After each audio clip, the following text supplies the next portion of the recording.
Today we're talking about the real reason that Freemasons keep secrets. As we dive into this, as we dive into the reason for Masonic secrets, we're also just going to look at the idea of secrets in general and answer the question, should the truth of existence, should the truth of reality be a secret? Or should it be freely given so that all may understand, if they so will? That's what we're going to be talking about today as we look into this book, this Masonic book that's over 120 years old, called Mystic Masonry by J.D. Buck, as it discusses this very topic. And we're going to dive into that and unpack it. And so I've been reading this book for a while now, and if you want to see my other videos on this book, I will put a link to the whole playlist. I think there's something like 9 videos or more at this point. I don't know. I lost track. There'll be a playlist at the end of this video where you can watch that. I highly recommend it to give you a good understanding of what's going on here, but you don't necessarily have to have watched those for this to make sense. So let me bring this up here as we take a look at this book. And as usual, if I stumble over my words a bit, bear with me, because I don't know if you can tell, but the words are very tiny. And let's take a look here. This is on page 218. We're just going to start, and then I'll be giving my opinions on this and what I think about this and the reasons for them. So, the profound secrecy surrounding the ancient mysteries and the obligation of secrecy imposed upon every initiate into the Masonic fraternity arise from many causes and varying conditions, some of which have already been pointed out. So, the reason why so much secrecy surrounds this, well, there's a few different reasons. And let's see what they are. In times of political oppression and ecclesiastical persecution, it became necessary to conceal the identity of all members of secret fraternities. And as far as possible, the principles of the order were also concealed for mutual protection.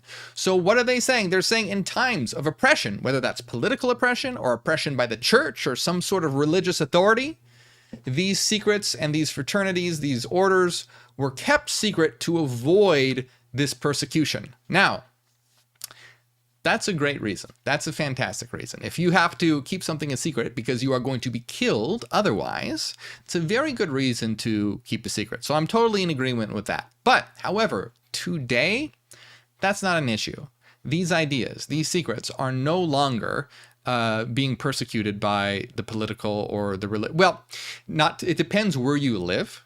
You know, some countries, yeah, I'm sure you could still be persecuted there, and it totally makes sense in that case to be secretive about it. However, in many countries today, you are not going to be persecuted for discussing these secrets or ideas.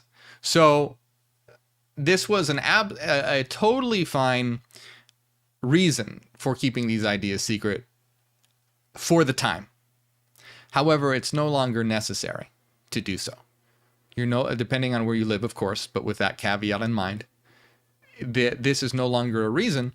And what we're going to see is that this is kind of a leftover now. Now, a lot of these orders and secret societies and whatnot, they keep these things secret when they don't need to be secret. And it's actually turned into where at first had a really good reason for it because people wanted to, stay alive, not be killed. It's a pretty good reason.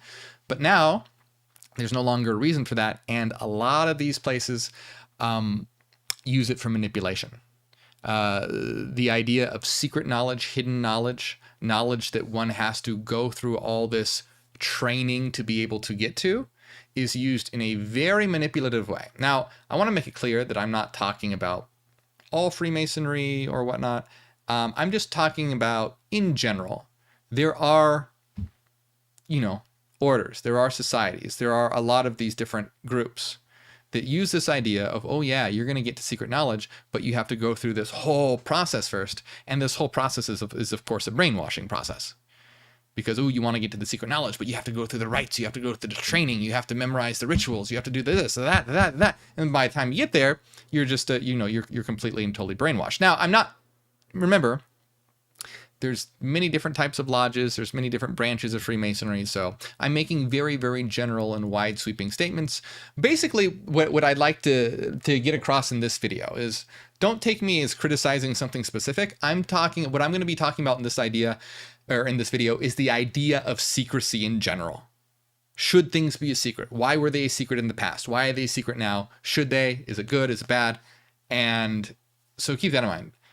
But the idea of secrecy is very, very often used as a manipulative and a brainwashing tactic. Because, oh, wow, yeah, if you just get to this degree, if you just get to this, particular level, you're going to get the secret. And then, of course, you have to go through all the other ones, and you get mentally fucked in the meantime. So, but the point of it originally being used to avoid persecution, yeah, that's absolutely understandable. So let's just continue here to see the other reasons. So it was done for protection. We're to be known as a Mason or an occultist, and we're going to break down too why it's important for secrets, what is secret, to be handled in a different way, because it's actually blocking humanity's evolution right now. Humanity is stuck in a lower state of evolution. They're being blocked, and they could be at a much higher level if it weren't for the information that they needed to level up their consciousness being obscured or very difficult to get to. So let's continue.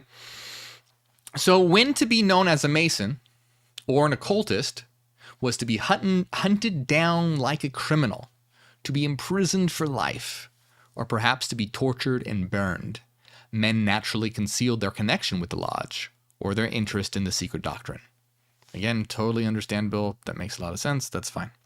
So there is probably no degree in Masonry today that has not been invaded by members of religious orders. Those who are familiar with the principles of these sodalities are well aware that under the plea, the end justifies the means, no member of these bodies would hesitate to take any obligation imposed in order to possess himself of a coveted secret that might support the power and maintain the prerogative of his sodality, knowing in advance that absolution for the crime or perjury in violating his sacred obligation would not only be assured him, but that he would be applauded and perhaps canonized for his zeal and his devotion to religion, as many a saint in the calendar has been canonized in the past upon far less saintly grounds. So they're basically talking about, well, how they can't trust, people who are religious persecuting them, also people who are religious infiltrating the order to understand information, to try and, make their, organization more powerful. And that basically saying that in the religious order's point of view, the ends justify the means.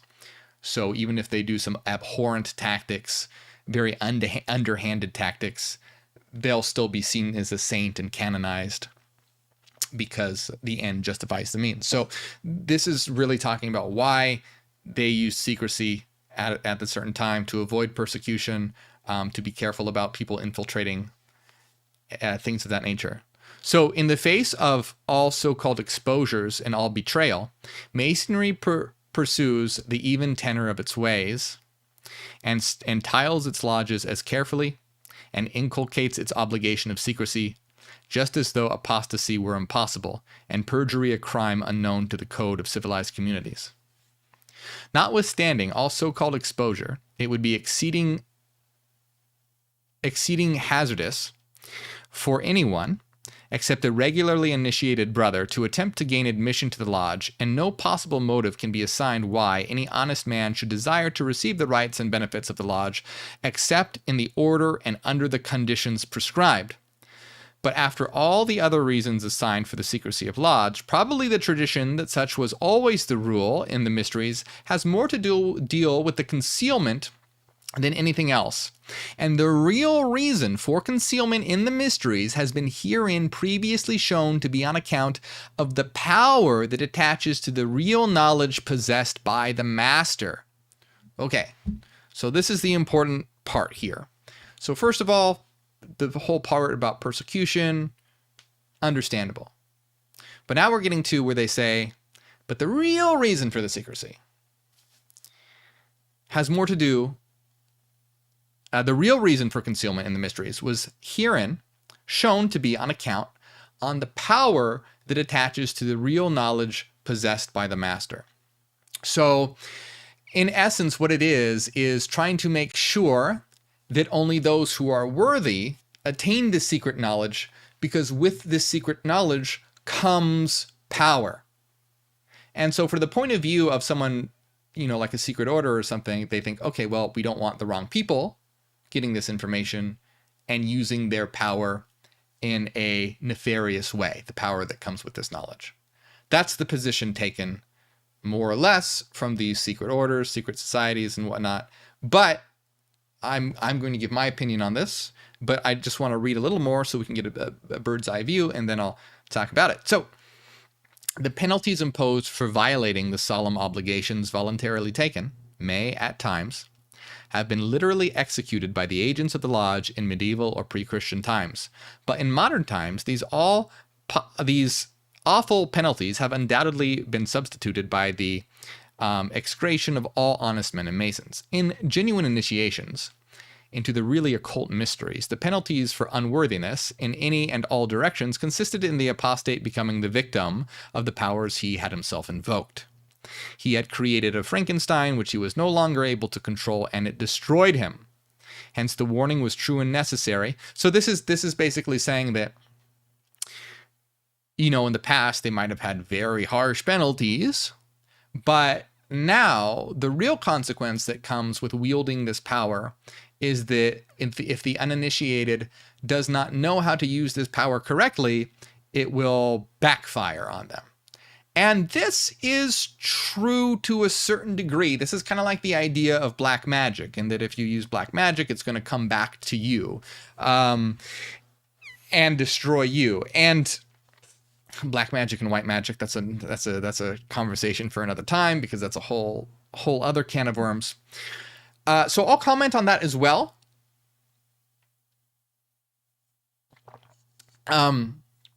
Because there is some truth to that, but I'll explain. So, hence the warning was true and necessary, but the real method of its execution was disguised, except that it was portrayed as terrible. Too little is known as yet in the West of genuine occultism to make further explanation intelligible. So they're saying that in the West, people don't really know that much about the occult. So to try and explain it would be too difficult here, because Western minds aren't used to understanding these concepts. All space in every plane of nature is full of life and intelligence, and Bulwer's Demon of the Threshold may be neither a joke nor a romance, as many cases of obsession recorded in the annals of medicine and spiritualism abundantly prove. The principalities and powers of the air, of which the Apostle speaks, and of which the Kabbalah treats very fully, are the elementals described, though but blindly, in ancient occult literature. So right now they're talking about what one might say demonic powers, and I'll explain that as well. So when the real nature of obsession is understood and character of the depraved entities becomes known, it will be discerned how little is to be gained and how much is to be risked by invoking them. Here lies the reason why mediumship should be discouraged and regarded as a disease, or as best a misfortune. Real seership is very different from indeed the obsession in any form. If seership be compared to the ecstasy of an innocent and happy child, obsession may be likened to the delirium of drunkenness or madness.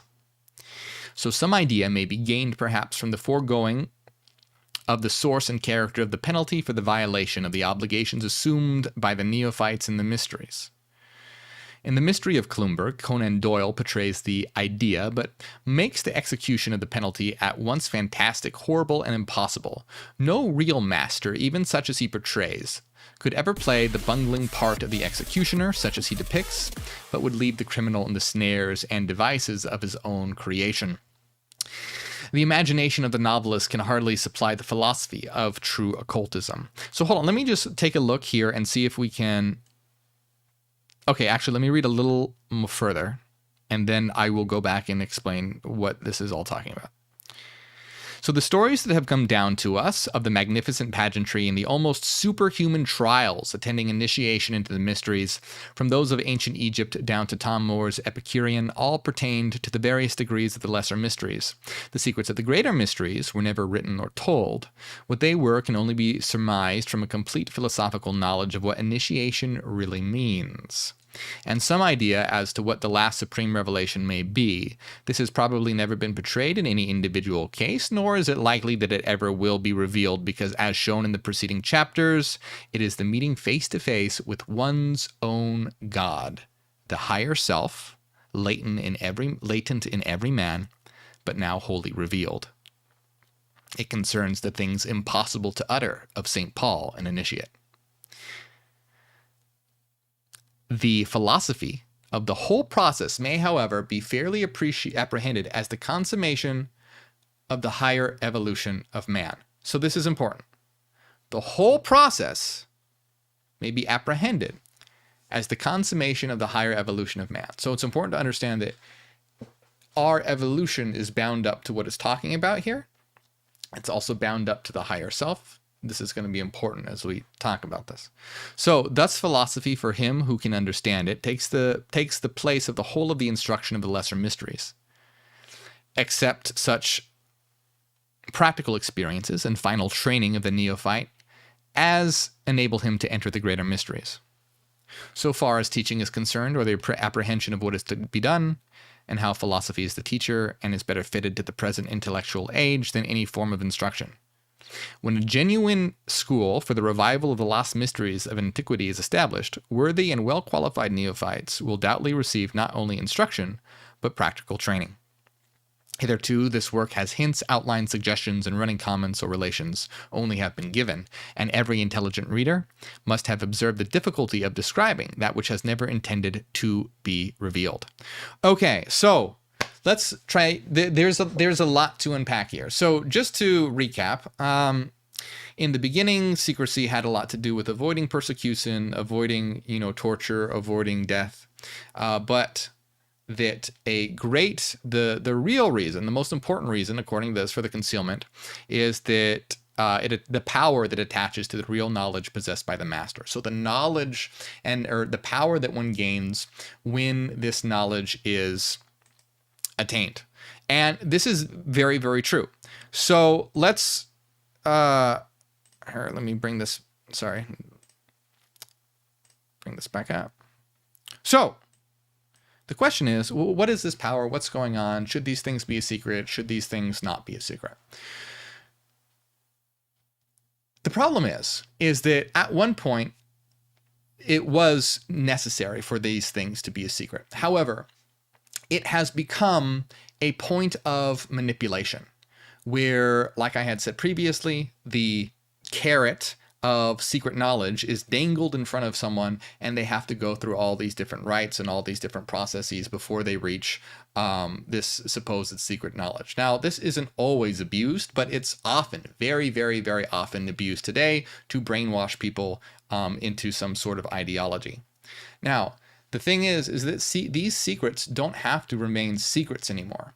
Yes, they do take a lot of understanding to be able to understand them and to be able to use them properly. But they don't need to remain secret. They need to be treated in such a way, which is how we treat them, in which a university acts.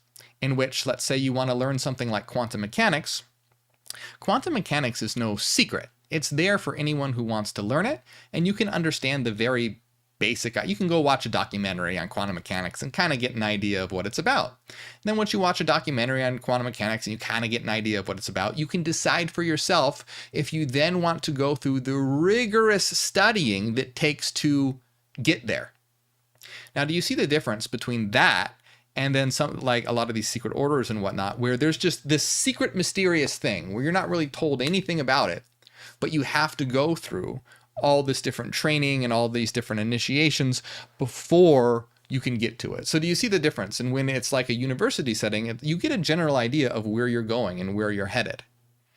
And you can then make the choice if you want to put in the time and the devotion that it takes to actually be able to understand it and use it properly, rather than it just being this mysterious secret thing that's dangled in front of someone like a carrot The other problem with this is that you get the wrong type of individuals very often who want, because here's what happens. If you just have, this secret knowledge, guess what? You're going to deter autonomous people, because autonomous people, they're not just going to be like, oh yeah, some weird, ominous secret thing that I have no idea what it is, and you want me to do all this stuff before I can get there?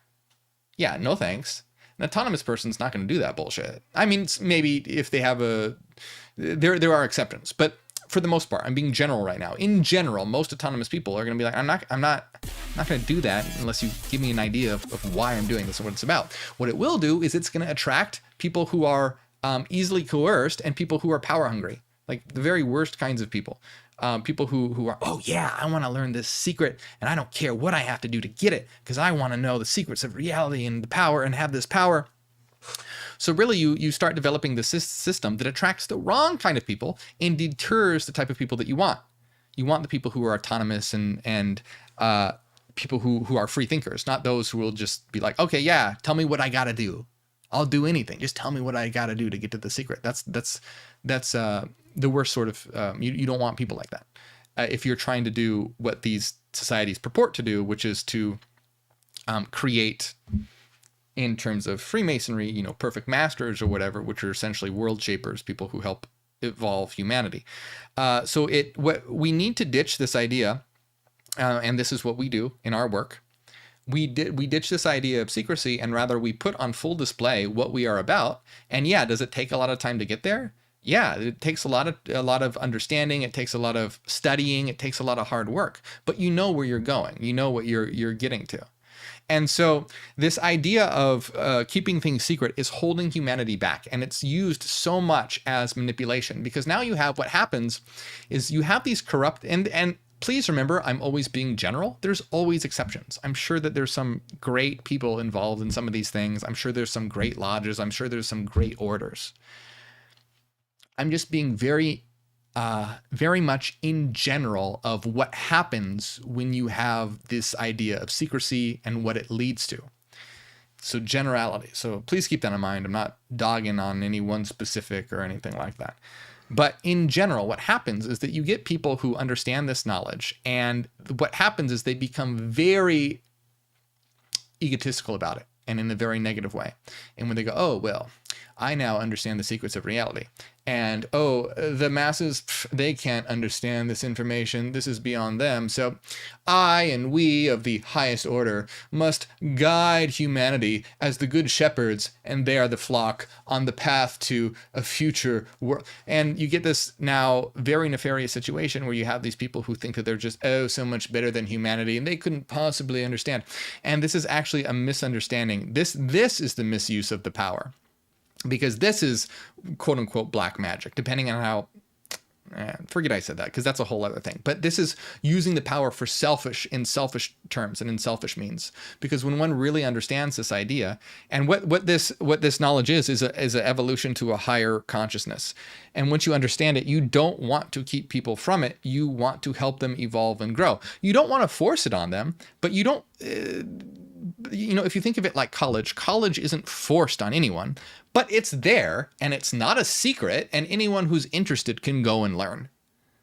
That is how it needs to be treated. And that's how we treat it, where this knowledge is here for anyone. You can come, we'll give you the tools necessary to do it, but it's not some huge secret. It's fantastic and mind-blowing and amazing.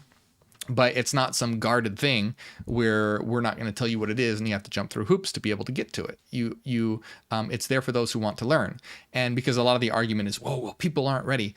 People are ready if they put in the effort to do it. If they aren't ready, they're just not going to understand it. And we don't want to, and I have seen so much, because I've studied a lot about secret societies and occultism and these orders and whatnot. I have to tell you, there is so much bullshit, so much ego, so much manipulation that goes into all this.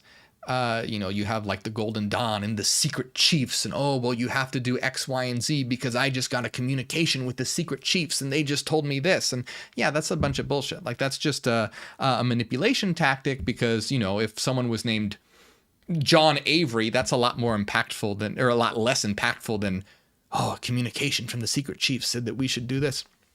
So there's a lot of these very extremely manipulative tactics that go on in these societies and orders and whatnot. And again, please remember, I'm being very general because I'm sure there's some great exceptions.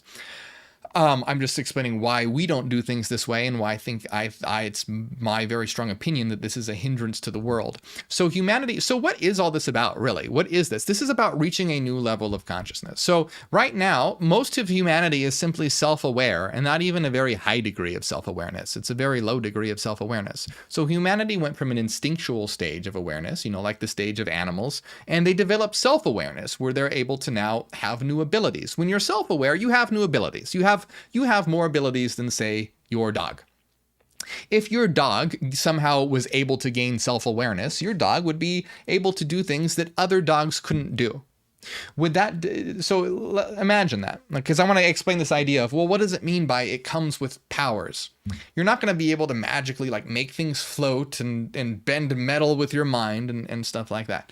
What you're going to be able to do is exercise your consciousness in a degree that most of humanity is unable to do. And a good way to understand that is, think about animals. All dogs are instinctual creatures, but imagine one of those dogs became self-aware. Well, that dog would be able to do a lot more than the other dogs. It wouldn't be any stronger, it wouldn't have any magic powers, but it would be able to plan for the future, it would be able to reason, and thus it would be able to do things that the other dogs weren't able to do simply because of the change in its consciousness, not able to do any sort of stuff like that. So the thing is with all of this, all of these orders, all these societies and whatnot, it's about reaching a new level of consciousness. So humanity is in self-awareness, it's to go to a level of awareness beyond that. And in our system, what we do is we want to get humanity to the level of hyper-awareness. And this is a very, very, very specific level, because if one misses a step or doesn't understand it properly, a lot of negative consequences can occur.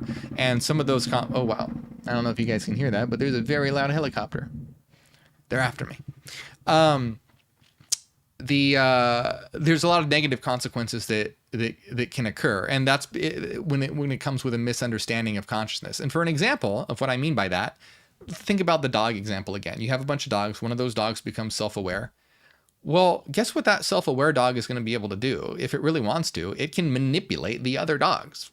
They can easily, create scenarios and situations where it can manipulate the other animals because it has a higher degree of awareness. Well, likely when people level up beyond self-awareness, those with a higher form of awareness, they could easily manipulate those of a lower form of awareness, which is self-awareness. And this is the real problem that we have with these different orders and secret societies, is that you have people who aren't the best people usually, who become very more aware, but they're not using it properly. They're using it to control and manipulate humanity. And you see this everywhere, even in entertainment and media and, capitalism. A lot of these people in high up places have knowledge of this information, and they use it to manipulate people through advertisements and propaganda, and all kinds of, especially propaganda is used to manipulate humanity's consciousness. And it's done by people who are, a step above in their awareness. And this is misusing your power. This is misusing the power. What one properly does, and this is a misuse of power because they haven't properly understood the purpose of their own consciousness. They haven't developed it fully. They're at a very childish stage of it where they don't really understand how to use it properly. So what we talk about in hyper-awareness, this problem doesn't occur because when one truly develops hyper-awareness, which is what we give people the tools to be able to develop, you understand that we're all in this together and interconnected. So what happens is that rather than going I am the perfect master and these lowly humans could never understand it, they just have, let's guide them and choose the choices for them because they're much too stupid to be able to understand our vast intellect. The difference is that when you're hyper aware, you go, it's completely different. You're like, no, I I want to help these people. And if these people are willing and they want to learn and listen, let's help. We want everyone to be here, because this is the next evolutionary step, and it's going to solve all the problems in the world, all the major problems anyway. All the major problems in the world will dissolve, because when that level of hyper awareness is reached, we realize that we're all in this together, because you have that absolute perspective and realize that we are individuals, but we exist together in a network, in a unified reality. And then we need to help each other learn, grow, evolve, and understand, not to try and dominate and control and manipulate others. This is why in a lot of these secret societies and orders, it's filled with manipulation. It's filled with huge egos. It's filled with brainwashing. It's filled with like these secret things, because you get people who reach a higher level, but they haven't done it properly. And so they're using it to manipulate people. They're using it to control people. They're using it to try and dominate the world. They haven't fully reached and developed their new form of consciousness. They're in a very infantile stage, and thus they don't know how to use it properly, but they know how to control people, because they know how to use it to manipulate. They know how to use it to brainwash. They know how to use it to control certain factors, but they don't really understand yet what existence and reality is about, where we're not trying to manipulate and control people. We're trying to teach. You see the difference? We're trying to teach people so that we all may be at this level and build a new world together, not with one, selfish elite trying to subjugate another because, they know best, and those humans are too dumb to understand. No, you see a lot of that in this world today. And this is why it's very, very important that this is approached in a proper way. And I always, warn very much to be careful of these different secret societies and orders, because there's a lot of manipulation going on there by smart people. Depends how you want to define smart. Smart in the people that they have developed a certain level of consciousness, and they know how to manipulate. They know how to lie. They know how to, just like the development of the secret chiefs. Like that's a big manipulation tactic. Instead of just saying, oh, hey, Frank over there thinks that we should do things this way. Go, oh, I received a message from the secret chiefs who have told me that the order should be structured thus. And of course, oh, wow, the secret chiefs. Wow, they're so, okay, let's do that. And that's just one example. There's so many different, manipulation tactics used, and that's just one example. So this is really putting a brake on humanity, because humanity is ready. Humanity is ready to reach the next level of awareness. They're ready to step into hyper-awareness. But not every single one, but there's a lot of people out there who, if they had access to this information, would be able to integrate it. And how do I know that? Because you see people getting very close on their own. You look at a lot of these, very popular New Age groups starting to pop up. Occultism is making a comeback. And people are beginning to realize, like Eastern religion is on the rise. And these are all misunderstandings and misinterpretations. But you can see that people they're starting to understand. They're starting to get that we live in a united world, and that we have to start and a real big catalyst for this is social media, because social media shows how we are all connected together in a single unified network. So it used to take so if something happened before, you'd receive a newspaper maybe a week later. If let's say there's the war going on, a week later you'll hear about it in a newspaper in some like grainy black and white photo.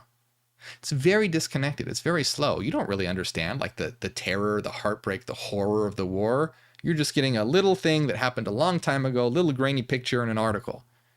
You're not really getting the truth and reality of what's going on. But today with social media and TikTok and things like that, you will, as it's happening, see a live stream about it, or see a viral video that shows like people in horrible situations, and it will ripple across the world instantly, and you feel that empathy, like, oh wow, it's no longer so much that these people are just like you and just like me. They do the same things, they watch the same shows, they read the same books, and they're being killed and murdered and all this stuff.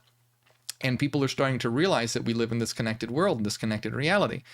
People are ready for this. It's not, they might not be ready to, not everyone might not be committed to reach the highest levels of understanding, but it's not this thing that we have to be, shield humanity from because they're too dumb to understand. That's a ridiculous concept. And this is putting the brakes on humanity. This is putting the brakes on evolution, because humanity is stuck in that fractured, simply self-aware stage. And this is the stage of survival where it's like, oh, my nation and my God and my country versus you, the other, the foreigner, the stranger.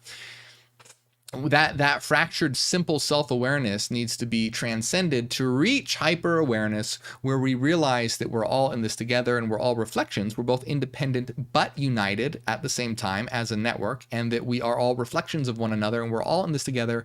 So we'll go from that stage of survival to building an interconnected planetary civilization, where instead of focusing on survival, like, oh, we have to defend against this country or attack that country, or, oh man, people are dying, we need to get food, or this, billionaire class is oppressing like all that's survival.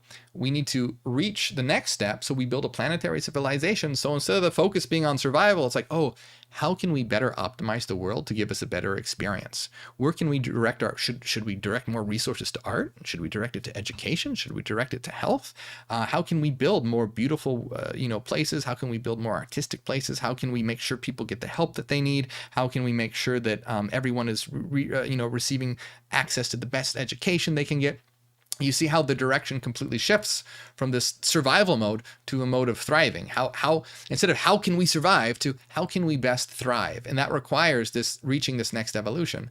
And it's putting the brakes on humanity with all these people who are trying to keep things secret, and they want to manipulate and con and deceive. And it leads to all these, toxic problems that we have today. And, change can happen very, very fast. I mentioned social media like TikTok.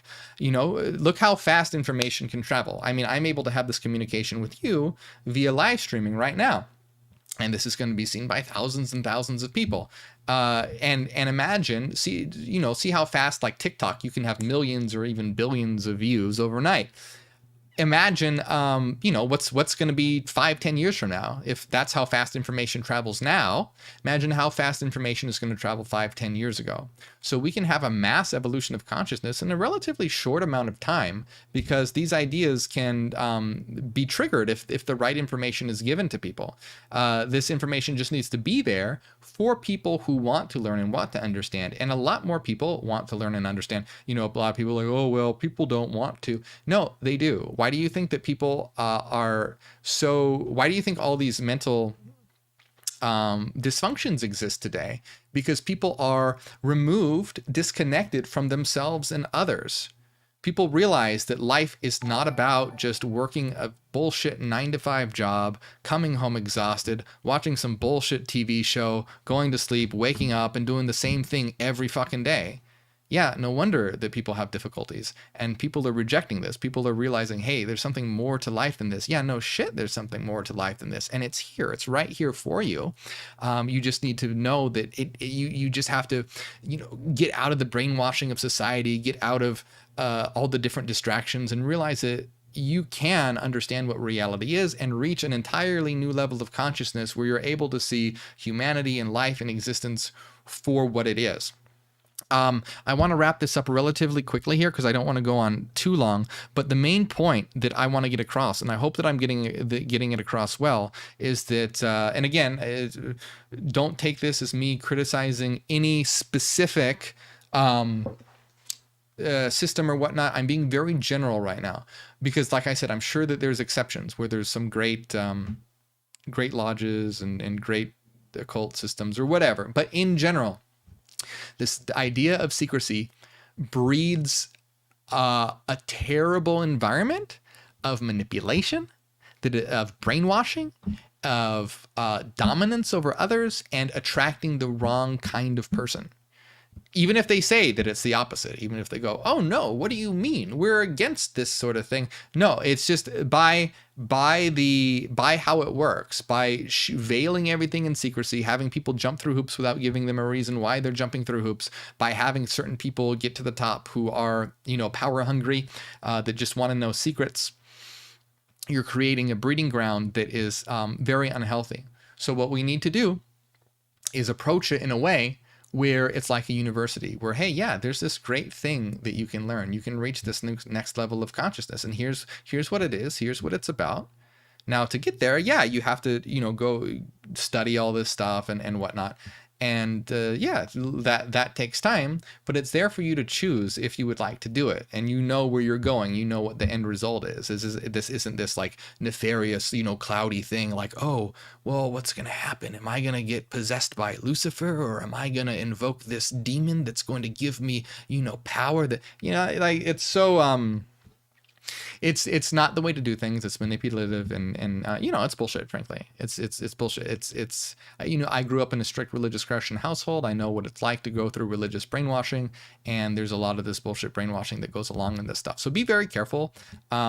If some of you who watch my videos are part of this thing, I know there's a lot of Masons that watch my videos, and that's awesome. You guys are totally welcome. I'm not trying to dog on you or anything like that. I'm just giving my take on why I think that a lot of these systems are very unhealthy, and why we need to move to a new model where we're treating this as a university in which people can come and learn and elevate their consciousness, and instead of trying to suppress this information, trying to get this information out. So that we can, and that's the thing about Hyperianism, we're like shouting this information from the rooftops. We're not trying to hide it. And this way, we can transition to this new level of consciousness that will solve most of the problems in the world.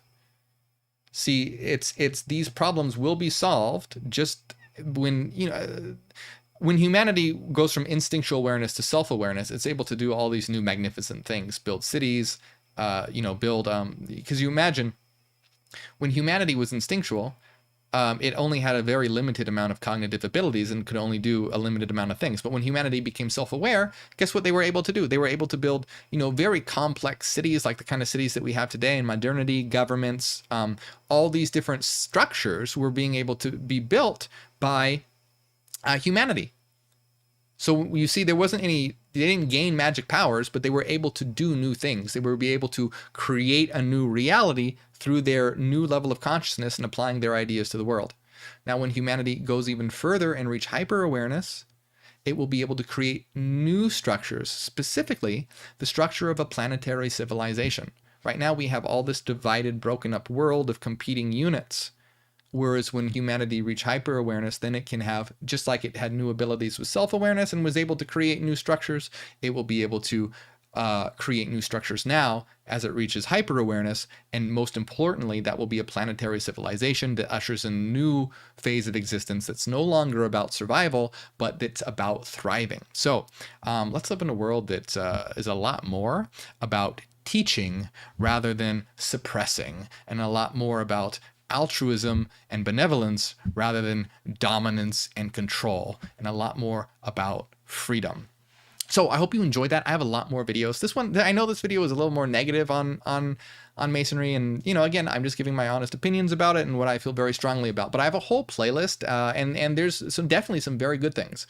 So check out my playlist. I'll have it pop up over here if you're interested in that. Hey, please like and subscribe, helps out a lot. And if you enjoy my work, if you ever feel like you learned something or got something from my videos, consider supporting on Patreon. Helps out a lot. It's the best way to support my work. It's how I'm able to create my videos, do my live streams. I want to do a lot of bigger and better stuff as well, so it'll help me that way. And you get access to our supporters live streams that we have every week, and our Discord server, the Citadel. And I want to give a big shout out to everyone who does support on Patreon, especially Zach, Renaissance, Cassidy, Michael, Angela, Maria, Top of the World, Athan, DB, and Storm the Delta. Thank you guys so much. I really appreciate it. If you'd like to support as well, the link will pop up right over here.